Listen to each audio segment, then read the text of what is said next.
वअला आलिहि त्तय्यबीन त्ताहिरीन व अस्हाबिहिल हादीनल महदीयीन अम्मा बाद फ़अऊज़ु बिल्लाहि मिनश शैतानिर रजीम बिस्मिल्लाहिर रहमानिर रहीम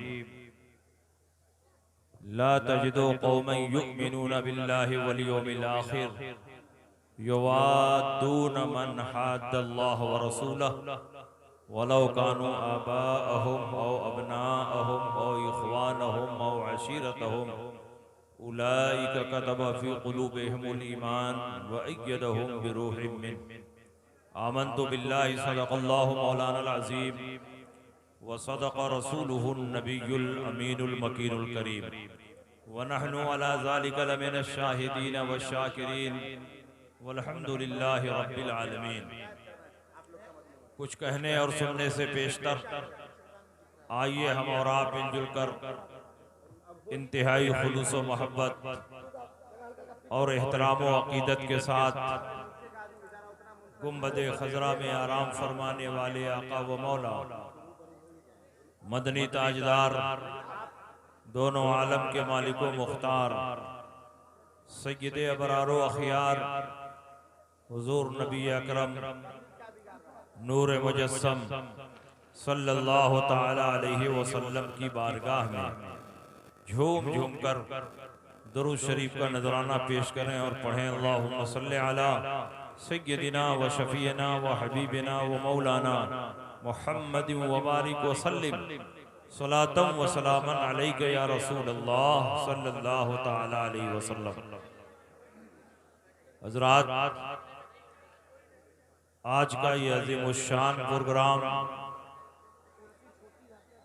जो हुजूर शेर नेपाल के उर्स की मुबारक तकरीब के हवाले से मुनाकिद है, पूरी कामयाबी के साथ ये इजलास अपनी मंजिल की तरफ रवां दवा है। हिंद और नेपाल के मुख्तलिफ हिस्सों से हजारों और लाखों की तादाद में हुजूर शेरे नेपाल के चाहने वाले और उनके दीवाने यहाँ मौजूद हैं। काबिले सद मुबारकबाद हैं उनके शहजादगान, शहजादे हुजूर शेरे नेपाल हजरत अल्लामा मुफ्ती ज़ियाउल मुस्तफ़ा साहब क़िबला दामत फ़ुयूज़ुहुम सज्जादा नशीन खानकाहे आलिया कादरिया बरकातिया हुजूर शेर नेपाल, उनके छोटे साहबजादे शहजादे हुजूर शेर नेपाल हजरत मौलाना फ़िदाउल मुस्तफ़ा साहब दामत फ़ुयूज़ुहुम वो भी तशरीफ़ फरमा है। ये दोनों शहजादे पूरे नेपाल में मसलके आला हजरत की अजीम खिदमत अंजाम दे रहे हैं।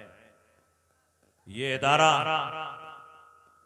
जो अजीमुश्शान इदारा है, नेपाल का मरकजी इदारा है, इस इदारे को मेयारी अंदाज में, मुनज़्ज़म अंदाज में ये दोनों भाई कामयाबी के साथ चला रहे हैं और इस इदारे से मसलके आला हजरत की तरबियो इशाअत हो रही है। हुजूर शेर नेपाल ने जो मिशन छोड़ा था, हुजूर शेर नेपाल ने जो तहरीक छेड़ी थी, हुजूर शेर नेपाल ने पूरी जिंदगी मसलके आला हजरत का जो पैगाम दिया था, उसी पैगाम और उसी मिशन को लेकर हुजूर शेर नेपाल के ये दोनों शहजादे आगे बढ़ रहे हैं और पूरे नेपाल में मसलके आला हजरत की खिदमत अंजाम दे रहे हैं। अल्हम्दुलिल्लाह, नेपाल की सरजमीन पर कोई भी फितना उठता है तो सबसे पहले हुजूर शेर नेपाल की दरसगाह और हुजूर शेर नेपाल की खानकाह से ताल्लुक रखने वाली शख्सियत मैदान अमल में आती हैं और उस फितने को मिटाने की कोशिशें करती हैं। और आज तो इस जलसे में नूरुन अला नूर है। हुजूर गुलज़ारे मिल्लत मखदूमुल मशाइख पीरे तरीक़त शहजादे सरकार मसौली पासबान मसलक के आला हजरत अल्लामा सैयद शाह मोहम्मद गुलजार इस्माइल वासिती रज़्ज़ाक़ी इस्माइली मद्दज़िल्लहुल आली बनफ़े नफीस तशरीफ फरमा है। और हजरत का आना कोई मामूली बात नहीं है। एक एक तारीख के लिए लोग 6-6 महीना साल भर जूतियां रगड़ते हैं, तब भी उनको तारीख नहीं मिलती। लेकिन ये हुजूर शेरे नेपाल की मोहब्बत है कि हुजूर गुलजारे मिल्लत उनकी बारगाह में अपनी अकीदतों का खिराज भी पेश कर रहे हैं और उनके जलसे में शिरकत भी फरमा रहे हैं। और अल्हम्दुलिल्लाह हजरत की आमद अब होती रहेगी और आप लोग हजरत के दामन से मुंसलिक होते रहेंगे, क्योंकि हजरत का नेपाल में आना बहुत जरूरी है। हिंदुस्तान में जहां जहां सुलह कुल्लियत सर उठाती है, उसको कुचलने के लिए अली की ये औलाद पूरी कुव्वत के साथ मैदान अमल में आती है और सुलह कुल्लियत के सर को हमेशा हमेशा के लिए कुचल देती है। जहां हजरत हमसे जुड़ने के लिए यूट्यूब पर बरकाती नेटवर्क को सब्सक्राइब करें। अल्हम्दुलिल्लाह हम देख रहे हैं, बहुत करीब से देख रहे हैं, हिंदुस्तान में बेशतर खानकाहें राफिजियत की तरफ माइल हो गई हैं। उनकी खानकाहों से नाम नेहाद मौलाइयत का फितना उठ रहा है। उन खानकाहों से हजरत अमीर माविया की तौहीन हो रही है। लेकिन वो खानकाह जो इन तमाम फितनों को कुचलने के लिए हर वक्त सरगर्म रहती है, वो खानकाह कोई और नहीं बल्कि हुजूर गुलजार मिल्लत की खानकाह। मौलाइयत के खिलाफ गुलजार मिल्लत लड़ रहे हैं। मौला अली की औलाद हैं, लेकिन मौलाइयत से उनको चिढ़ नहीं है, हमको चिढ़ नहीं है। नाम नेहाद मौलाइयत से चिढ़ है जिसमें सहाबा की तौहीन दाखिल हो चुकी है। अल्हम्दुलिल्लाह हम सुन्नी सही अकीदा मुसलमान अगर एक तरफ सहाबा से मोहब्बत करते हैं तो दूसरी तरफ मौला अली की औलाद से भी मोहब्बत करते हैं। तो सच्चे मौलाई हम लोग हैं। हम किसी सहाबी की तौहीन नहीं करते, हम किसी सहाबी की अजमत का इनकार नहीं करते। मौला अली ने जिनकी अफजलियत को तस्लीम किया है, उनकी अफजलियत को हम भी तस्लीम करते हैं। अल्हम्दुलिल्लाह मौला अली ने एक दो बार नहीं, बेशुमार मौकों पर और तन्हाई में नहीं, मजमे आम में बयान फरमाया कि अंबिया और मुरसलीन के बाद इस कायनात में सबसे अफजल हजरत अबू बकर सिद्दीक है। मौला अली के इसी रास्ते पर हम लोग चल रहे हैं और अल्हम्दुलिल्लाह हुजूर गुलजार मिल्लत की शान ये है कि खुद ओरिजिनल सय्यद है, सहीहुन नसब सय्यद है। खांटी दूध इंडिया और पाकिस्तान में मिले कि ना मिले, लेकिन एक खांटी सय्यद ओरिजिनल सय्यद यहाँ मौजूद है। लेकिन याद रखो, ये वो सय्यद नहीं है कि अमीर माविया की तौहीन हो तो ये उस तौहीन को बर्दाश्त कर ले। ये वो सय्यद है जो साफ लफ्जों में कहते हैं कि हम औलादे अली होकर भी ये ऐलान करते हैं कि जो अमीर माविया की तौहीन करता है वो हरगिज सुन्नी नहीं हो सकता। बेशक बहुत से सादात को हम सुनते हैं और देखते हैं कि अपनी खानकाहों में कहते हैं कि गुलामों की बात मत करो, आकाओं की बात करो। अहमद रजा हमारे गुलाम थे, मुफ्ती आजम हमारे गुलाम थे, ताजु शरिया हमारे गुलाम थे। इस खानकाह में गुलामों की बात मत करो, आकाओं की बात करो। लेकिन उसी हिंदुस्तान में एक खानकाह ऐसी भी है कि हुजूर गुलजार मिल्लत फरमाते हैं कि हमारे आका हुजूर आला हजरत इमाम अहमद रजा हैं, हुजूर मुफ्ती आजम हैं, हुजूर ताजुश्शरिया हैं। हमारे आबा व अजदाद की फजीलत तुम क्या बयान करोगे? कुरान ने सादात की अजमत बयान की है, हदीस रसूल ने सादात की अजमत बयान की है। हमारी खानकाह में अगर बयान करना है तो मुफ्ती आजम की अजमत बयान करो, ताजुश्शरिया की फजीलत बयान करो, इमाम अहमद रजा का मकाम और मर्तबा बयान। नारे तकबीर, नारे रिसालत, मसलके आला हजरत, फैजाने हुजूर गुलजारे मिल्लत, फैजाने हुजूर शेरे नेपाल। गुलजारे मिल्लत ये नहीं कहते कि आला हजरत हमारे दर के गुलाम हैं। गुलजारे मिल्लत तो कहते हैं आला हजरत मेरे सर का ताज है, आला हजरत मेरी आंखों का नूर है, आला हजरत मेरे दिल का सुरूर है, आला हजरत मसलके अहले सुन्नत की पहचान है। जो आला हजरत से जर्रा बराबर बुग़्ज़ रखे वो मेरी मुरीदी में दाखिल होने की कोशिश न करे। तो ऐसे ओरिजिनल और खाटी पीर की जरूरत है कि नहीं? अल्हम्दुलिल्लाह हुजूर गुलजारे मिल्लत हजरत अल्लामा ज़ियाउल मुस्तफा साहब दामत फयूज़हुम की गुजारिश पर यहाँ तशरीफ लाए हुए हैं और अल्हम्दुलिल्लाह जब तक आप चाहेंगे हजरत यहाँ तशरीफ फरमा रहेंगे। मेरी तकरीर के बाद नाज़खानी होगी, तकरीर होगी और हजरत बहुत गौर से जलसे को सुनते हैं और अल्हम्दुलिल्लाह हजरत मुरीद भी फरमाएंगे। खुश नसीब है वो मुसलमान जो हजरत के दामन से वाबस्ता हो जाए। और याद रखो ये फितरों का दौर है, सुलह कुल्लियत का दौर है। बड़े बड़े इदारों के फारिगीन को हम देख रहे हैं कि वो सुलह कुल्लियत के रास्ते पर चल रहे हैं, लेकिन अल्हम्दुलिल्लाह आज भी मसलके आला हजरत के मानने वाले इतनी तादाद में मौजूद हैं कि इन सुलह कुल्लियत के फैलाने वाले मौलवियों को जहां चाहे धूल चटाने की सलाहियत रखते हैं। अल्हम्दुलिल्लाह ये सुलह कुल्लियत फैलाते रहे लेकिन अपने मकसद में कामयाब नहीं हो सकते। मसलके आला हजरत के चाहने वाले हामियाने मसलके आला हजरत इनके सीने पर चढ़कर मसलके आला हजरत का परचम बुलंद करेंगे। नारे रिसालत, मसलके आला हजरत, फैजाने हुजूर गुलजारे मिल्लत, फैजाने हुजूर शेरे नेपाल। ये बताइए कि हुजूर शेरे नेपाल पूरी जिंदगी वहाबियों के खिलाफ लड़ते रहे कि नहीं लड़ते रहे? देवबंदियों के खिलाफ लड़ते रहे कि नहीं लड़ते रहे? शियों के खिलाफ लड़ते रहे कि नहीं लड़ते रहे? बद मजहबों के खिलाफ लड़ते रहे कि नहीं लड़ते रहे? सुलह कुल्लियत के खिलाफ लड़ते रहे कि नहीं लड़ते रहे? तो आज नेपाल की सरजमीन पर सच्चा और पक्का मुसलमान वही है जो हुजूर शेरे नेपाल के मिशन से जुड़ा हुआ है, क्योंकि हुजूर शेरे नेपाल का मिशन ये है कि दुश्मन अहमद पे शिद्दत कीजिए, मुल्हिदों की क्या मुरव्वत कीजिए, गाज में जल जाए बेदीनों के दिल, या रसूल अल्लाह की कसरत।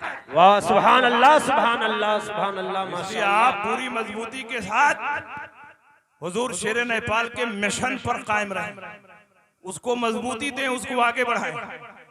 और ये सुलह कुल्ली जगह जगह ये कहेंगे अरे किसी कलमा गो को बुरा न कहो, किसी कलमा गो को अपनी मस्जिद से न निकालो, किसी कलमा गो को काफिर न कहो।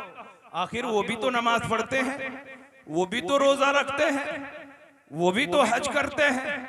मैं कहता हूं कि हुजूर अकरम सल्लल्लाहु अलैहि वसल्लम ने मस्जिद नबवी से जिन मुनाफिकीन को निकाला था, बताओ वो कलमा पढ़ते थे कि नहीं पढ़ते थे?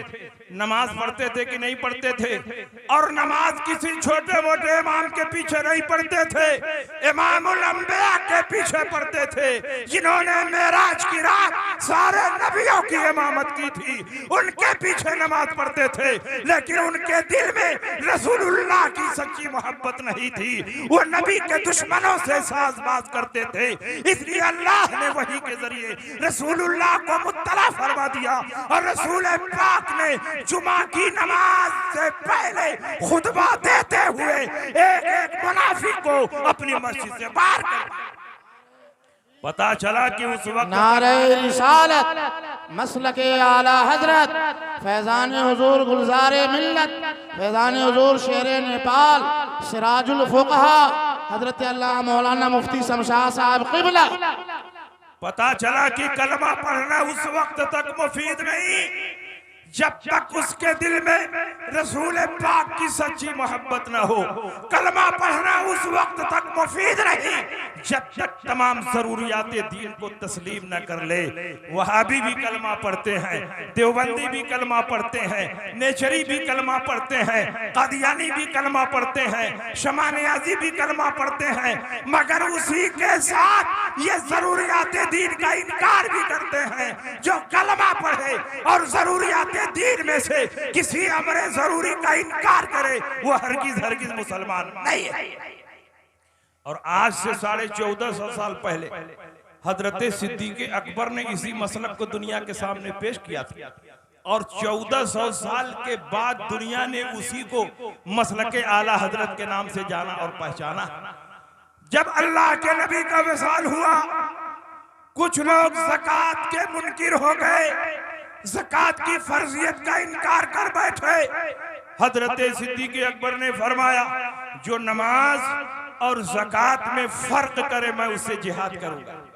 हजरत उमर इब्ने खत्ताब ने फरमाया कि आप इनसे जिहाद कैसे करेंगे, ये तो कलमा पढ़ते हैं। और रसूल पाक ने फरमाया है मन क़ाला ला इलाहा इल्लल्लाह फ़क़द दख़लल जन्ना, जो ला इलाहा इल्लल्लाह पढ़े वो जन्नती है। तो आप कैसे इससे जिहाद करेंगे?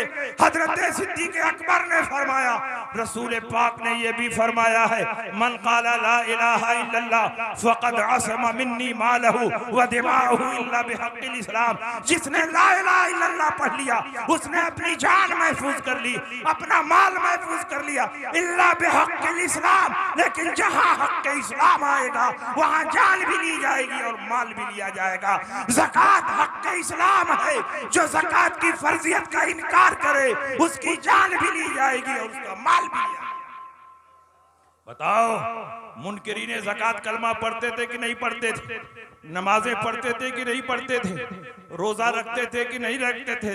ज़कात की फर्जियत के मुनकिर हुए तो ये सारी इबादतें उनके मुंह पर मार दी गई, क्योंकि ज़कात ये जरूरियात दीन में से है, नमाज जरूरियात दीन में से है, नबी की मोहब्बत जरूरियात दीन में से है, नबी को जमाने के एतबार से आखिरी नबी मानना ये जरूरियात दीन में से है, नबी के इल्म को चौपायों और पागलों से तशबीह देना ये नबी की तौहीन है और नबी की ताज़ीम ये ज़रूरियात दीन में से है। इसलिए ये सारे फिरके अगर नमाज पढ़ते हैं, रोजा रखते हैं, कुरान की तिलावत करते हैं, हज और ज़कात अदा करते हैं, मगर उसके बावजूद भी ये मुसलमान नहीं है, क्योंकि ये ज़रूरियात दीन के मुनकिर है।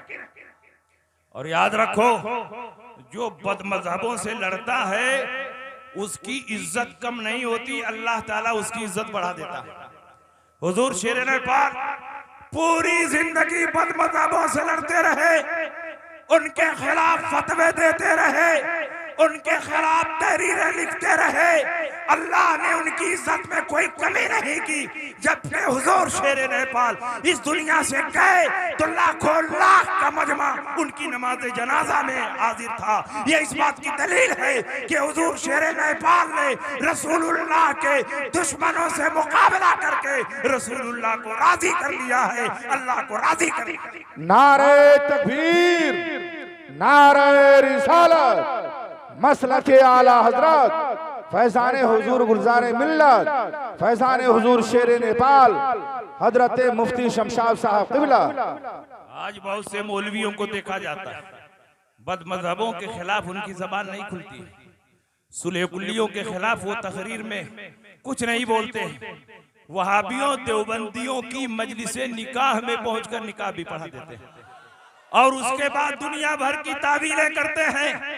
ऐसे लोग मौलवी नहीं है, मौलवियत के नाम पर बदनुमा दाग है।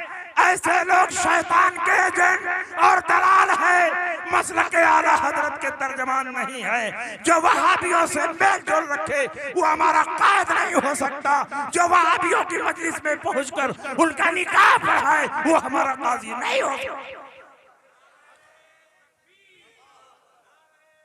मसलके आला हजरत फैजान हुजूर ताजुश शरिया बस्ती बस्ती करिया करिया बस्ती बस्ती करिया करिया फैजान हुजूर गुलजारे मिल्लत फैजान हुजूर शेरे नेपाल उर्से हुजूर मुफ्ती आजम नेपाल। याद रखिए, दुनिया में बड़े बड़े फुक़हा और मुहद्दिसीन गुजरे, लेकिन इमाम अहमद इब्न हंबल को अल्लाह ने वो इज्जत अता फरमाई, वो शान और शौकत अता फरमाई कि उनके जमाने वाले उनकी इज्जत और तकरीम को देखकर हैरत में पड़ गए। उसकी वजह क्या है? इमाम अहमद इब्न हंबल अपने दौर के अजीम मुहद्दिस और फकीह थे, और उस दौर में बड़े बड़े फुक़हा और मुहद्दिसीन थे, लेकिन इमाम अहमद इब्न हंबल को अल्लाह और रसूल की बारगाह में मकबूलियत मिली है तो मुअतज़िला से टक्कर लेने की वजह से मिली है, मुअतज़िला के खिलाफ फतवा लिखने की वजह से मिली है, और उस फतवे को लिखने की वजह से इमाम अहमद इब्न हंबल ने जो जुल्म और सितम बर्दाश्त किया है, उसके नतीजे में अल्लाह ने उनको वो इज्जत अता फरमाई कि आपकी नमाज जनाजा में 1-2 हजार नहीं बल्कि 25 लाख मुसलमानों ने शिरकत की। आप तारीख उठाकर देखो, हो सकता है आप कहें मुबालगा कर रहे हैं। मुल्ला अली कारी ने मिरकात शरह मिशकात के शुरू में चारों इमामों के हालात को तफसील से बयान किया है। उसी में इमाम अहमद इब्न हंबल के हालात को भी बयान फरमाया। जब मुअतज़िला का फितना पैदा हुआ और बादशाह वक्त ने मुअतज़िला की हिमायत की, और मुअतज़िला के बेशुमार बातिल अकायद और नजरियात थे, उन्हीं अकायद और नजरियात में से एक बातिल अकीदा यह भी था कि जैसे जमीन मखलूक है, आसमान मखलूक है, चांद और सूरज मखलूक है, वादियों कोसार मखलूक है, माज़अल्लाह उसी तरह कुरान भी मखलूक है। अब आप बताओ कि अगर कुरान को मखलूक माना जाए तो जो मखलूक होगा हादिस होगा, जो हादिस होगा मिटने वाला होगा, तो क्या अल्लाह का कलाम मिट सकता है? क्या अल्लाह का कलाम फना हो सकता है? जिस तरह अल्लाह अज़ली और अबदी है, उसी तरह अल्लाह का कलाम भी अज़ली और अबदी है। जो अल्लाह के कलाम को हादिस और मिटने वाला बताए वो सब कुछ हो सकता है, मगर वो अहले सुन्नत नहीं हो सकता। उस दौर में बड़े बड़े उलमा थे, बड़े बड़े मुहद्दिसीन थे, बड़े बड़े वाइज़ीन थे, लेकिन मुअतज़िला से टकराने की किसी को जुर्अत न हुई, इसलिए कि मुअतज़िला की पुश्त पनाही करने के लिए खलीफा बगदाद मौजूद थे। उसने शाही फरमान जारी किए, मुअल्लिमीन अपने बच्चों को कुरान पढ़ाएं, तो ये अकीदा भी पढ़ाएं कि कुरान मखलूक है। माज़अल्लाह हजरत इमाम अहमद इब्न हंबल ने दरबार शाही में खड़े होकर फतवा जारी फरमाया, अल कुरान कलामुल्लाह गैर मखलूक, कुरान अल्लाह का कलाम है, मखलूक नहीं है। जो कुरान को मखलूक मानता है उसका इस्लाम से कोई ताल्लुक नहीं। हजरत इमाम अहमद इब्न हंबल गिरफ्तार कर लिए गए, हाथों में हथकड़ियां, पैरों में बेड़ियां डाल दी गई, सलाखों के पीछे डाल दिया गया। बादशाह वक्त ने बार बार कहा कि सिर्फ जबान से कह दीजिए कुरान मखलूक है, आपको छोड़ दिया जाए। लेकिन इमाम अहमद इब्न हंबल आज के मौलवी नहीं थे, बल्कि वो रसूलुल्लाह के इश्क में फना थे। वो रुखसत पर अमल करने वाले नहीं थे, वो अजीमत पर अमल करते हुए अपनी जान को कुर्बान करने वाले थे। आपने फरमाया, जब तक मेरे जिस्म में खून का आखिरी कतरा मौजूद है, मैं यही ऐलान करता रहूंगा कि कुरान मखलूक नहीं, अल्लाह का कलाम है। जो कुरान को मखलूक कहता है उसका इस्लाम से कोई ताल्लुक नहीं। जेल खाने में तो डाल दिया गया, लेकिन ये भी अल्लाह वालों की शान देखो कि जेल खाने में गए जितने यहूदी थे सब मुसलमान हो गए, जितने ईसाई थे सब मुसलमान हो गए, जितने फासिको फाजिर थे आपके हाथ पर ताइब होकर आपके मुरीद बन गए। बादशाह ने सोचा कि अगर कुछ दिन और जेल खाने में रहेगा तो काया पलट जाएगी, मेरा तख्ता उलट देगा। उनकी शान यह है कि उन्होंने अल्लाह के दीन के लिए अपने आप को खतरे में डाला, तो अल्लाह ने हर काम पर, हर मकाम पर उनकी इज्जत की हिफाजत की। इमाम अहमद इब्न हंबल जब चाहते जेल खाने से बाहर हो जाते, पहरा लगा होता, संतरी खड़े होते, दरवाजे पर बड़े बड़े ताले होते, लेकिन जब चाहते आप जेल से बाहर हो जाते, बगदाद के चौराहे पर स्टेज लगाकर तकरीर करते और कुरान की अजमत बयान करते। सुभान। लोग कहते, संतरियों और फौजियों से कहते कि तुम किनकी निगरानी कर रहे हैं? वो कहते अहमद इब्ने हंबल की निगरानी कर रहे हैं। कहा अहमद इब्ने हंबल जेल खाने में मौजूद है? कहा मौजूद है। झांक कर देखते तो इमाम अहमद इब्ने हंबल वहां भी होते, हाथों में हथकड़ियां, पैरों में बेड़ियां। कहा अब तुमने जेल के अंदर देख लिया, अब आओ बगदाद के शाहराह और चौराहे पर देखो, इमाम अहमद इब्ने हंबल स्टेज लगाकर तकरीर कर रहे हैं। सर पर अमामा है, जिस्म पर जुब्बा है, हाथ में आसा है और कुरान की अजमत पर तकरीरें फरमा रहे हैं। वहां जाकर देखते तो वहां भी इमाम अहमद इब्ने हंबल मौजूद होते। भागकर जेल खाने में आते, यहाँ भी इमाम अहमद इब्ने हंबल मौजूद होते, जो अल्लाह के दीन के लिए अपने आप को कायम करता है। दुनिया की कोई ताकत उसके पांव की जंजीर नहीं बन पाती। नारे तकबीर, नारे हजरत हमसे जुड़ने के लिए यूट्यूब पर बरकाती नेटवर्क को सब्सक्राइब करें। बादशाह ने सोचा कि अगर इसकी तकरीर का यही सिलसिला जारी रहा तो सारे मुसलमान मेरे खिलाफ उठ खड़े होंगे, और जैसे नेपाल में तख्ता पलट हो गया वैसे ही तख्ता पलट जाता।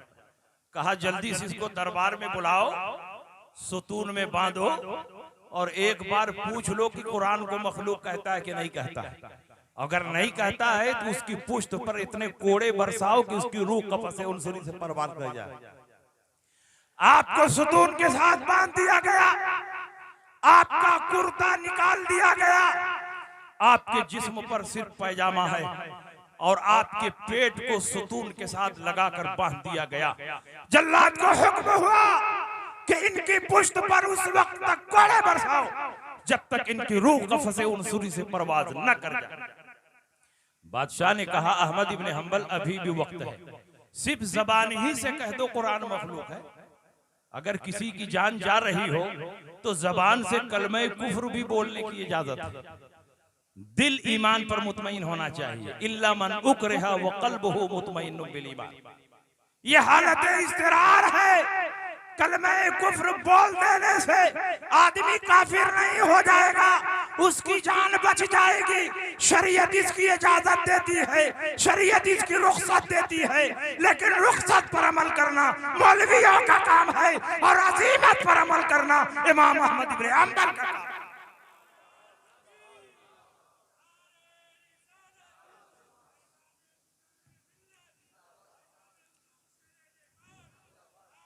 इमाम अहमद इब्ने हंबल से पूछा गया कि तुम कुरान को मखलूक मानते हो कि नहीं? सिर्फ जबान से कहे।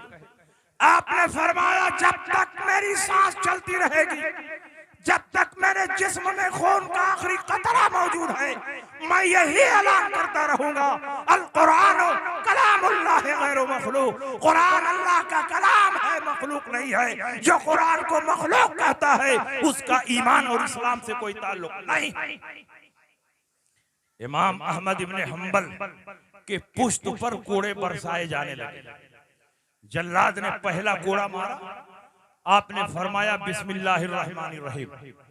दूसरा कोड़ा मारा, आपने फरमाया ला हौला वला कुव्वता इल्ला बिल्लाहिल अलीय्यिल अज़ीम। तीसरा कोड़ा मारा, आपने फरमाया लन युसीबना इल्ला मा कतबल्लाहु लना। हमें वही मुसीबत पहुंचेगी जो अल्लाह ने हमारी किस्मत में लिख दिया। चौथा कोड़ा मारा गया, आपने उसी फतवे का इयादा किया, अल कुरान कलामुल्लाह गैर मखलूक। कुरान अल्लाह का कलाम है, मखलूक नहीं है। जो कुरान को मखलूक कहता है उसका ईमान सलामत नहीं है, वो मुसलमान नहीं है, वो दायरे इस्लाम से बाहर। एक एक कोड़े आपकी पुश्त पर मारे जाते रहे, आपकी पुश्त की चमड़ी फट गई, खून का फव्वारा जारी हो गया। मगर कुर्बान जाइए इस अजीमत और इस इस्तकामत पर कि आपकी जबान पर हरफ शिकायत नहीं आया, आप घबराए नहीं, अल्लाह के दीन की हिफाजत के लिए मजबूत चट्टान की तरह खड़े रहे। एक कोड़ा आपके पैजामे की डोरी पर आकर लग गया, पैजामे की डोरी कट गई और आपका पाजामा सरक कर नीचे आने को तैयार हो गया। वही इमाम अहमद इब्ने हम्बल जो एक एक कोड़े पर सब्र शुक्र के कलिमात अदा कर रहे थे, अचानक जब पाजामा नीचे आने लगा आपने आसमान की तरफ सर उठाया और दर्द और कर्ब के आलम में आपने दुआ की, अल्लाहुम्मा इन्नी असअलुका बिइस्मिकल्लज़ी मलाता बिहिल अर्श इन कुन्ता तालमु अन्नी अला सवाब फला तहतिक ली सतरा। ऐ मेरे परवरदिगार, मैं तेरे उस नाम की बरकत से मांग रहा हूँ जिसकी बरकतों से तूने अर्श को भर दिया है। अगर मेरा मसलक सही है, मेरा नजरिया सही है, मेरा फतवा सही है, तो अल्लाह की इन बंदों के सामने मुझे रुसवा न फरमा। तारीख बताती है कि जो पजामा नीचे आ रहा था अचानक खुद ही ऊपर उठने लगा, ऊपर उठने लगा, ऊपर उठने लगा। उठते उठते कमर के साथ ऐसा चिपक गया कि लगता था कि फेविकोल लगाकर चिपका दिया गया।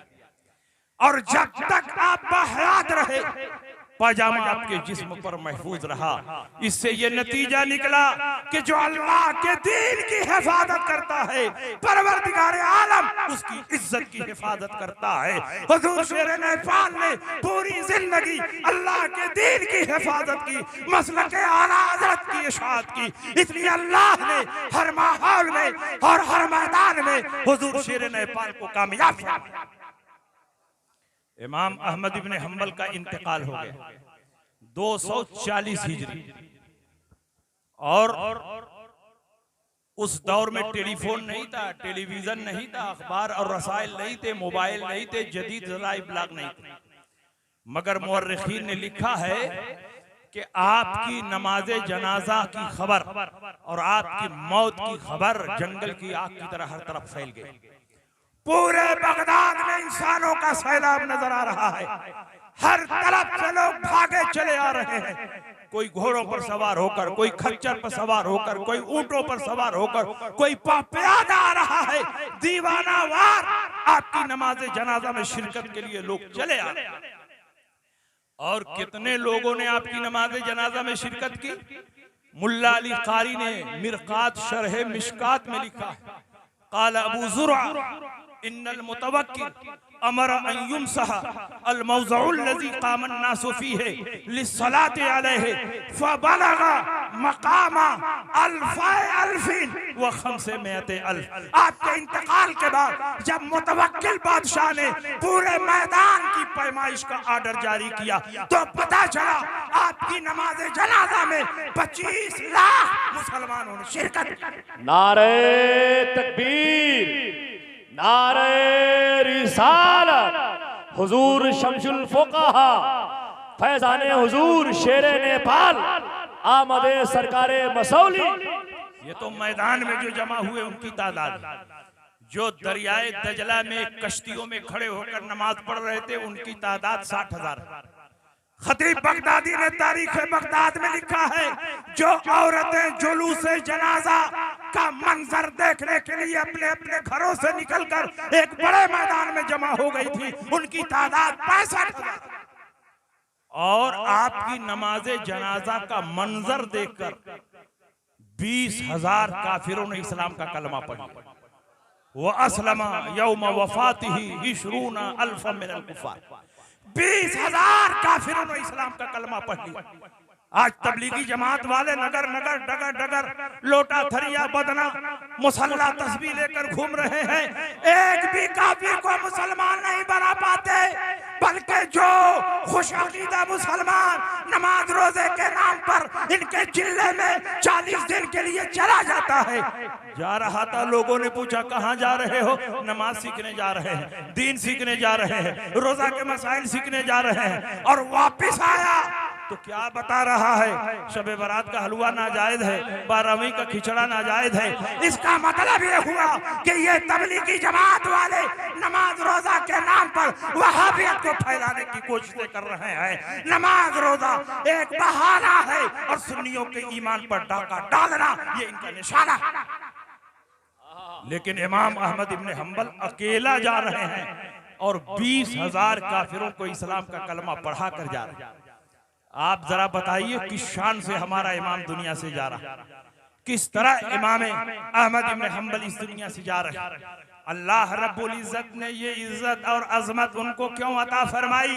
इसलिए कि पूरी जिंदगी ये रसूलुल्लाह के दीन की हिफाजत करते रहे, कुरान की अजमत पर पहरा देते रहे, मुश्किलें झेलते रहे, मसाइब व आलाम को बर्दाश्त करते रहे। तो अल्लाह ने अपनी बारगाह में महबूबियत का वो दर्जा अता फरमाया कि आपकी नमाज जनाजा में 25 लाख मुसलमानों को खड़ा कर। सुभान अल्लाह, सुभान अल्लाह। दुनिया ने सिर्फ 2 ही जनाजा देखा है, एक इमाम अहमद इब्ने हंबल का जनाजा और एक माजी करीब में हुजूर ताजुशरिया का जनाजा। वहां मुसलमानों की तादाद बगदाद में उस वक्त बहुत कम थी, मगर उस तादाद और आबादी को देखते हुए 25 लाख की तादाद कम नहीं है। हुजूर ताजुशरिया की नमाज जनाजा में 1-2 लाख नहीं, 1 करोड़ से ज्यादा मुसलमानों ने शिरकत की। ये इस बात की दलील है कि हुजूर ताजुशरिया अल्लाह की बारगाह में भी मकबूल है, रसूलुल्लाह की बारगाह में भी मकबूल है और अपने मुर्शिद की बारगाह में भी मकबूल। नारे तकबीर, नारे रिसालत, फैज़ाने ताजुशरिया। इसलिए मेरे भाइयों, आप पूरी मजबूती के साथ मसलके आला हजरत पर अमल करते रहो। मसलके आला हजरत कोई नया मसलक नहीं, कोई 5वां मसलक नहीं, बल्कि मसलके अहले सुन्नत की पहचान का नाम मसलके आला हजरत है। गौसो ख्वाजा के अकायद व नजरियात का नाम मसलके आला हजरत है। आज के दौर में जो मसलके आला हजरत पर मजबूती से कायम है वही सुन्नी सयूल अकीदा है, और जो मसलके आला हजरत से मुनारिफ हो गया उसकी सुन्नियत की कोई जमानत नहीं दी जा सकती। आला हजरत इमाम अहमद रजा भी पूरी जिंदगी नबी के दुश्मनों से लड़ते रहे। वहाबियत, देवबंदियत, कादियानियत, नेचरियत, शमानियाजियत, मौदूदवियत, इलियासियत, इस्माइलियत, इन तमाम फितरों के मुकाबले में आला हजरत इमाम अहमद रजा सच्चे सिकंदरी बनकर खड़े हो गए और तने तनहा आपने सारे फितरों का मुकाबला किया। सुभान अल्लाह। इसलिए अल्लाह ने उनको वो इज्जत अता फरमाई कि आज दुनिया के किसी भी खित्ते में चले जाइए, यूरोप में चले जाइए, अफ्रीका में चले जाइए, एशिया के किसी भी मुल्क में चले जाइए, जहां भी खुश अकीदा सुन्नी मुसलमान मिलेंगे वहां मसलके आला हजरत का नारा लगता हुआ मिलेगा। हर जगह आला हजरत का सलाम भी पढ़ा जा रहा है, आला हजरत का कलाम भी पढ़ा जा रहा है, और हर जगह मसलके आला हजरत का नारा भी लगा। बेशक, सुभान अल्लाह। इसलिए आप पूरी मजबूती के साथ मसलके आला हजरत पर कायम रहे। और आखिरी बात मैं कह दूं, मसलके आला हजरत आपसे डिमांड करता है, मसलके आला हजरत आपसे मुतालबा करता है, दीन के दुश्मनों से दूरी इख्तियार करो और अल्लाह और रसूल के चाहने वालों की दोस्ती इख्तियार करो। जो लोग अल्लाह और रसूल के दुश्मनों से दोस्ती करते हैं वह हरगिज मुसलमान नहीं हो सकते। ये मैं नहीं, कुरान कह रहा है, ला तजिदु कौमन युमिनूना बिल्लाहि वल यौमिल आखिर युवाद्दूना मन हाद्दल्लाह व रसूला। ऐ नबी, आप नहीं पाएंगे ऐसे लोगों को जो अल्लाह पर और यौम आखिरत पर ईमान रखता है वो अल्लाह और रसूल के दुश्मनों से दोस्ती करे। वो दुश्मन अपना बाप क्यों ना हो, अपना बेटा क्यों ना हो, अपना भाई क्यों ना हो, अपने कुंबे और कबीले का क्यों ना हो, जो लोग अल्लाह और रसूल के दुश्मनों से दोस्ती नहीं करते ये वो सच्चे और पक्के मुसलमान हैं कि उनके दिलों में अल्लाह ने ईमान को रासिख फरमा दिया है और रूहुल कुद्स के जरिए उनकी ताईद और हिमायत फरमाई। इसलिए आप पूरी मजबूती के साथ मसलके आला हजरत पर कायम रहो और सुलह कुल्लियत को फरोग देने वाले मौलवियों से आप होशियार रहो। इन्हीं बातों के साथ मैं आपके दरमियान से रुखसत हो रहा हूँ। लहद में इश्क रुखे शह का दाग लेके चले, अंधेरी रात सुनी थी चिराग लेके चले, तेरे गुलामों का नक्शे कदम है राहे खुदा, वो क्या बहक सके जो ये सुराग लेके चले। वाखिर दावाना अनिल हम्दुलिल्लाहि रब्बिल आलमीन।